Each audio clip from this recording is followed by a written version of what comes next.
सम्माननीय सभामुख महोदय, आज म माननीय अर्थमन्त्री डाक्टर प्रकाश शरण महतले संसदमा प्रस्तुत गर्नुभएको आर्थिक वर्ष 2080-81 को बजेटमाथि आफ्ना धारणा राख्न गइरहेको छु। मलाई थाहा छ यो बजेटका आफ्नै सीमाहरू छन्। बजेटले संयुक्त सरकारमा सहभागी राजनीतिक दलका दृष्टिकोणहरूलाई प्रतिनिधित्व गरेको छ। सत्ता सहकार्यमा रहेका दलहरूका पोलिटिकल फिलोसफिजहरू फरक छन्। त्यसैले यो बजेट नेपाली कांग्रेसको एक्लो सोचबाट मात्रै निर्देशित होइन भनेर हामीले बुझ्नु पर्दछ। तर पनि बजेटले नेपाली कांग्रेसले अँगालेको लिबरल इकोनोमिक पोलिसी र प्राइभेट सेक्टरलाई थप अगाडि बढाउने प्रयास गरेको छ। साधारण खर्च घटाउन अर्थमन्त्रीले गर्नुभएको प्रयास सकारात्मक छ। 1751 अरबको बजेट आकारका हिसाबले ठूलो नभए तापनि चालू वर्षको आम्दानी र खर्चको अवस्था हेर्दा चुनौतीपूर्ण देखिन्छ। पुँजीगत खर्चलाई प्रभावकारी बनाउन बजेटले केही नयाँ सोच दृष्टिकोण सहित वर्किङ मोडालिटिजहरू अगाडि सारेको छ, जसलाई सकारात्मक संकेतका रूपमा लिनुपर्दछ। उत्पादन साथमा, अनुदान हातमा, एक स्वास्थ्य संस्था, एक चिकित्सक, अबको जीवन स्वदेशमा नै, नेपाल घुमौं, नेपाल चिनौं, सिंचाईमा लगानी, खेतबारीमा पानी जस्ता नाराहरूले बजेटको दृष्टिकोणलाई प्रष्टसँग औल्याएको छ। तर यसलाई कार्यरूपमा कसरी उतार्ने हो भन्ने प्रश्नको सेरोफेरोमा हामीसँग विगतको नमिठो अनुभव छ। यस क्षणमा हाम्रा किसानहरूको अनुहार झलझल्ती सम्झिरहेको छु। मेरो निर्वाचन क्षेत्र नवलपरासीमा जब म किसानको बीचमा पुग्छु, उहाँहरूको भावले भनिरहेको हुन्छ खेतीको सिजन सुरु भयो, कम्तीमा रासायनिक मलको व्यवस्था होस्। खेतीपाती लगाउने यस सिजनमा हाम्रा किसानहरू मलका लागि तडपिरहनु भएको छ। यस गरिमामय संसद मार्फत हामीले पटक पटक सरकारको ध्यान आकर्षण गराइरहेका छौं। किसानको माग अनुसार मल आपूर्तिको व्यवस्था मिलाउँ। तर अहिले पनि किसानको आवश्यकताको 25% मात्रै रासायनिक मल उपलब्ध गराउन सक्ने स्थिति छ। बजेटमा हरित अर्थतन्त्र, दिगो विकासको मन्त्र भन्ने नारा त दियौं, तर त्यो नारा सफल पार्ने जिम्मेवारीमा रहेका किसानलाई कहिले मलसम्म दिन सकेनौं। जब धान रोप्ने बेला सुरु हुन्छ, सरकार रासायनिक मलको खोजीमा हतारिरहन्छ। जब पर्यो राति तब बुढी टाती भन्ने हाम्रो उखान नै छ। यस्तो प्रवृत्तिलाई कायम राखेर हामीले हाम्रा किसानको अनुहारमा अलिकति पनि खुशी भर्न सक्ने छैनौं। रासायनिक मल र सिंचाईको अभाव, महँगो ज्यालाका कारण हाम्रो उत्पादन छिमेकी मुलुकको उत्पादनसँग प्रतिस्पर्धा गर्न नसक्ने अवस्थामा पुगेको छ। रासायनिक मल वितरणका लागि पेट्रोलियम पदार्थमा जस्तै G2G बेसिसमा, गभर्नमेन्ट टु गभर्नमेन्ट बेसिसमा नेपालको कुल माग धान्य गरी स्थायी र भरपर्दो रूपमा आपूर्तिको व्यवस्था किन गर्न सकिँदैन? यो समस्याको स्थायी समाधानका लागि हामीले भारत वा बंगलादेशबाट ग्यास पाइपलाइन ल्याएर रासायनिक मल कारखाना खोल्न सक्छौं। यस सम्बन्धी प्रस्ताव विभिन्न सरकारी निकायमा थन्केर बसेका छन्। बजेटले आर्थिक सुधारलाई पछ्याउने कोसिस गरेको छ। बजेटको बुँदा नम्बर 53 देखि 58 सम्म 6 वटा बुँदामा आर्थिक सुधारका सोच एवं केही प्रतिबद्धताहरू भने आएका छन्। बजेटले आर्थिक सुधारको पक्षमा मुख्य रूपमा अर्थतन्त्रको संरचनागत रूपान्तरण गर्न आर्थिक सुधार कार्यक्रम अगाडि बढाइने एवं यो सुधार मूलतः व्यवसायको लागत घटाई अर्थतन्त्रमा प्रतिस्पर्धात्मक क्षमताको विकास, कार्यकुशलता अभिवृद्धि, संस्थागत सुदृढीकरण, स्वदेशी र विदेशी लगानीमा वृद्धि, हरित अर्थतन्त्रको विकास, सूचना प्रविधि तथा नवप्रवर्धन, चौथो पुस्ताको औद्योगिकरण र डिजिटल अर्थतन्त्र प्रवर्धनमा केन्द्रित हुने र निजी क्षेत्रलाई आर्थिक विकासको संवाहक बनाउनेतर्फ सुधार निर्देशित हुने भनिएको छ। तर पनि आर्थिक सुधारका दृष्टिकोणले देशले प्राप्त गर्ने राम्रो नतिजामा पुग्नका लागि यो बजेटले नयाँ दिशा र नयाँ गन्तव्य लिन सक्नुपर्ने थियो भन्ने मेरो मान्यता हो। पूर्व बजेट छलफलका क्रममा मैले यस गरिमामय संसदमा आगामी आर्थिक वर्षको बजेट आर्थिक सुधारको डकुमेन्ट बन्नुपर्दछ भनेर जोड दिएको थिएँ। अर्थतन्त्र खुम्चिँदै गएको र त्यसको असर राजस्व संकलन र विकास कार्यक्रममा परेको पृष्ठभूमिमा बजेटको पहिलो प्रयास आर्थिक गतिविधिलाई बृहत रूपमा विस्तार, इकोनोमिक एक्सपेन्सन तर्फ हुनुपर्दथ्यो। मलाई लाग्छ अर्थमन्त्रीको राजस्व बढी उठाउने प्रयासले यो उद्देश्यलाई पछाडि धकेल्न सक्छ र करका दायरा बढाउनेतर्फ बजेट केन्द्रित हुने क्रममा पहिलेदेखि नै संघर्ष गरिरहेका उद्योग, व्यापार, पर्यटन क्षेत्रमा घुमाउरो शीर्षक अन्तर्गत थपिएका करहरूले अर्थतन्त्रको विस्तारमा सहयोग पुर्याउँदैन। निजी क्षेत्रको मनोबल उच्च बनाएर मात्र अर्थतन्त्रको विस्तार हुन सक्छ, तर अहिले निजी क्षेत्र उत्साहित भएको देखिँदैन। अर्थतन्त्रको बृहत्तर विस्तारबाट नै राजस्वको आकारलाई पनि बढाउन सकिन्छ। नेपाल यसै पनि दक्षिण एसियामै सबैभन्दा उच्च कर जीडीपी को 24% भएको मुलुक हो। यस पृष्ठभूमिमा उद्योग व्यवसायमा थप कर वृद्धि गर्दै जानु भनेको हाम्रा उत्पादनलाई प्रतिस्पर्धा विहीन अवस्थातर्फ धकेल्नु हो। हाम्रा अर्थतन्त्रमा निम्न अनुसार प्याराडाइम शिफ्ट हुनुपर्छ भन्ने मेरो मान्यता छ। State based economy to corporate based economy, trade based economy to industry based economy, domestic economy to global economy, employment based economy to self-employment based economy, informal economy to formal economy. सामान्य सभामुख महोदय, देश आर्थिक विकासको द्रुत गतिको प्रतीक्षामा छ। आजको दिनमा नेपाली नागरिक कुनै कारणले राजनीतिप्रति बेखुसी छन् भने त्यो आर्थिक विकास नभएकै कारणले हो। मेरो स्पष्ट मान्यता छ, आजको समयमा हाम्रो राजनीति, अर्थनीति र कूटनीतिको पहिलो लक्ष्य आर्थिक विकास नै हुनुपर्दछ।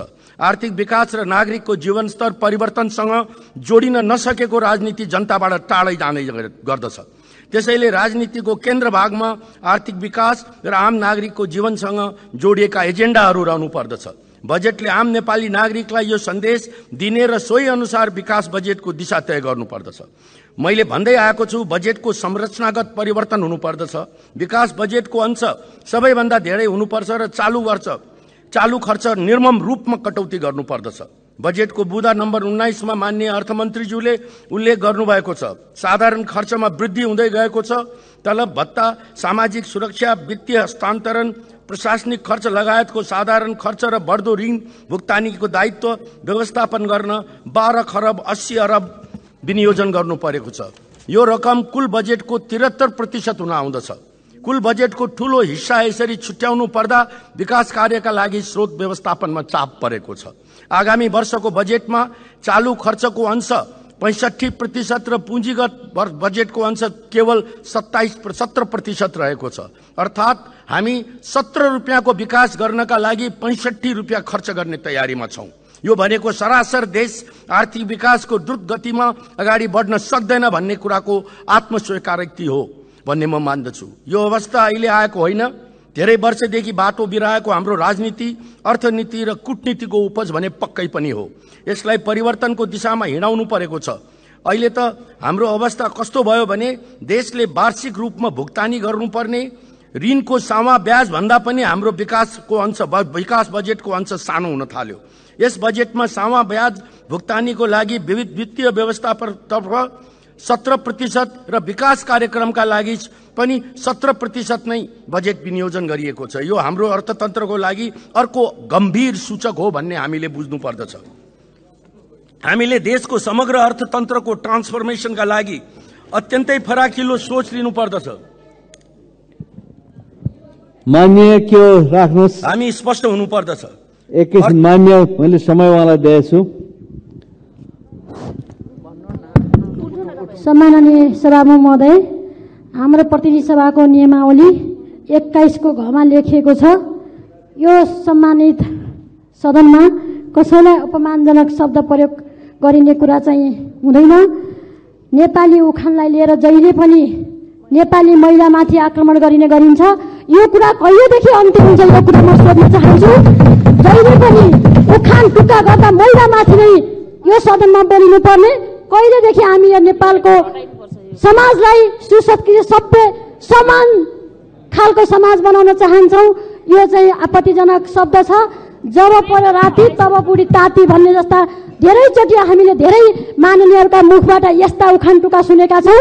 अबका दिनदेखि आज यो उसबाट काटियोस्, रेकर्डबाट काटियोस् र आजका दिनदेखि कुनै पनि माननीय संसदहरूले महिलाका नाममा विगतमा परम्परागत ढंगले बोलिने त्यस्ता शब्दावली प्रयोग गरिने कुरा पनि अन्त्य गरियोस् भन्न चाहन्छु।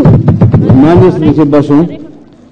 वक्ता मान्य सदस्यले छलफलमा भाग लिएर बोलिरहँदाखेरि जब पर्यो राति तब बुढी ताती भन्ने शब्दावली लैंगिक प्रयोग गर्नुभयो, जो लैंगिक मैत्री नभएकोले गर्दा रेकर्डबाट हटाउन म सचिवालयलाई निर्देशन गर्दछु। यो शब्दलाई मान्य सदस्य आफ्नो कुरा अगाडि लानुहोस्।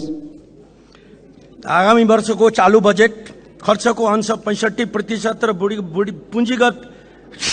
पुँजीगत बजेटको अंश 70% छ। अर्थात् हामी 17 रुपियाँको विकास गर्नका लागि 65 रुपियाँ खर्च गर्ने तयारीमा छौं। यो भनेको सरकार सरासर देश आर्थिक विकासको द्रुत गतिमा अगाडि बढ्न सक्दैन भन्ने कुराको आत्मस्वीकृति हो। यो अवस्था अहिले आएको होइन, धेरै वर्षदेखि बाटो बिराएको हाम्रो राजनीति, अर्थनीति र कूटनीतिको उपज भन्ने पक्कै पनि हो। यसलाई परिवर्तनको दिशामा हिँडाउनु परेको छ। अहिले त हाम्रो अवस्था कस्तो भयो भने देशले वार्षिक रूपमा भुक्तानी गर्नुपर्ने ऋणको सावा ब्याज भन्दा हाम्रो विकास बजेटको अंश सानो हुन थाल्यो। यस बजेटमा सामा ब्याज भुक्तानीका लागि वित्तीय व्यवस्थातर्फ 17.55% र विकास व्यवस्था कार्यक्रमका लागि पुँजीगत तर्फ 17.25% बजेट विनियोजन भएको छ। यो हाम्रो अर्थतन्त्रको लागि अर्को गम्भीर सूचक हो भन्ने हामीले बुझ्नु पर्दछ। हामीले देशको समग्र अर्थतन्त्रको ट्रान्सफर्मेसनका लागि अत्यन्तै फराकिलो सोच लिन सक्नु पर्दछ। हामी स्पष्ट हुनु पर्दछ। अर्थतन्त्रलाई अर्को तहमा नेक्स्ट लेभलमा पुर्याउन हामीसँग केवल दुईटा विकल्प छन्। पहिलो जलविद्युतको निर्यात र दोस्रो पर्यटन प्रवर्धन। भारतका सम्माननीय प्रधानमन्त्री नरेन्द्र मोदीले नेपालबाट भारतले 10 वर्षमा 10,000 मेगावाट विद्युत खरिद गर्न चाहेको सार्वजनिक घोषणा गर्नुभएको छ। अब हामीले सोच्नुपर्छ कि के हामी 10 वर्षमा भारतलाई 10,000 मेगावाट विद्युत बेच्न सक्ने हैसियतमा पुग्ने छौं त? त्यसका लागि हामीले कुन कुन परियोजनामा काम गर्दैछौं? के दुनियाँका उत्पादकहरूले बजार खोजिरहेको बेलामा हामीसँग यस्तो चीज जसलाई बजारले खोजिरहेको छ तर हामीले के दिन सकेका छौं? अहिले हाम्रो अवस्था कस्तो छ भने जलविद्युत परियोजनाका लागि 35 सरकारी निकाय, 26 विभाग र 7 वटा मन्त्रालयबाट लगानी स्वीकृतिको चक्र पूरा गर्नु पर्दछ।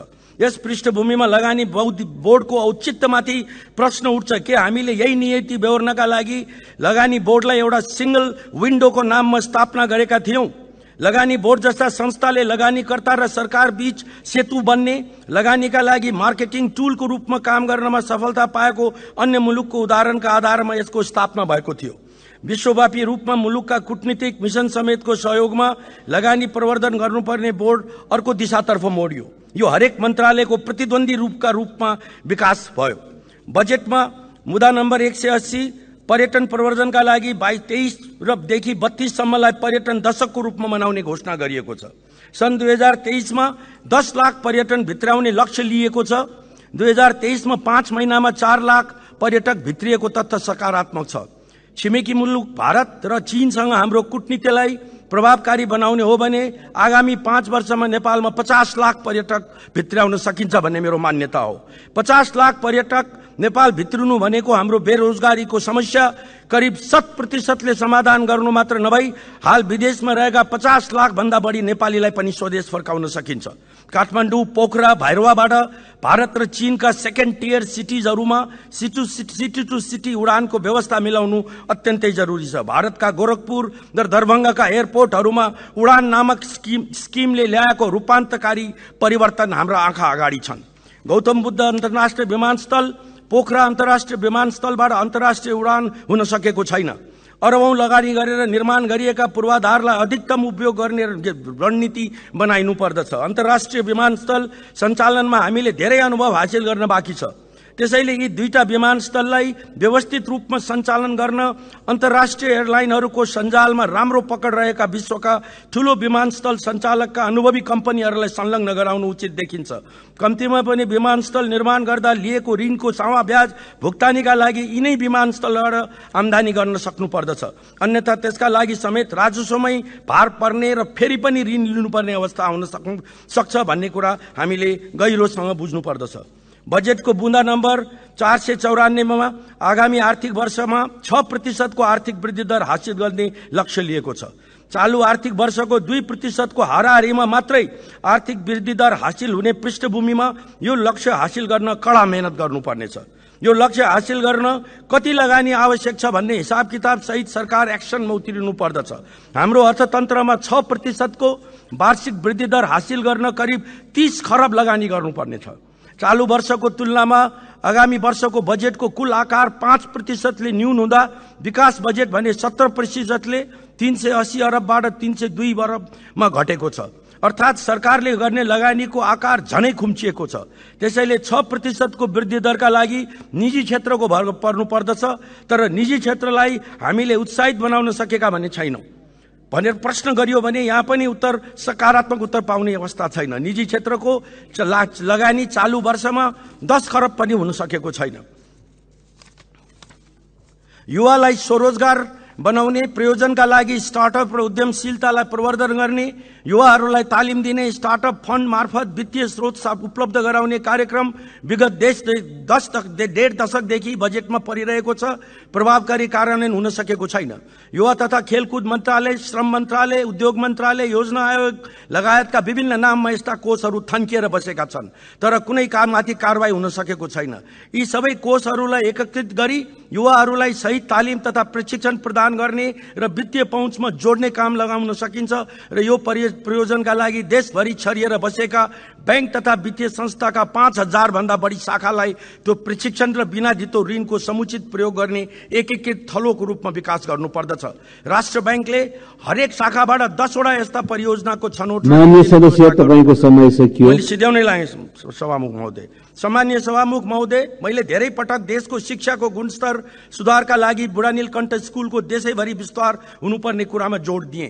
बजेटको बुँदा नम्बर 210 काठमाडौँको बुढानील स्कुल र पोखराको गण्डकी बोर्डिङ स्कुलको सञ्चालन मोडालिटी अवलम्बन गरी धनकुटा, बर्दिवास, तानसेन, सुर्खेत र डडेलधुरामा एक नमुना आवासीय सामुदायिक स्कुल स्थापनाका लागि सम्भाव्यता अध्ययन र पूर्व तयारीका काम अगाडि बढाइने भनिएको छ, जसलाई म स्वागत गर्न चाहन्छु। म आगामी वर्षमा यी स्कुलहरू सञ्चालनमा आउनेछन् भन्ने आशा लिएको छु।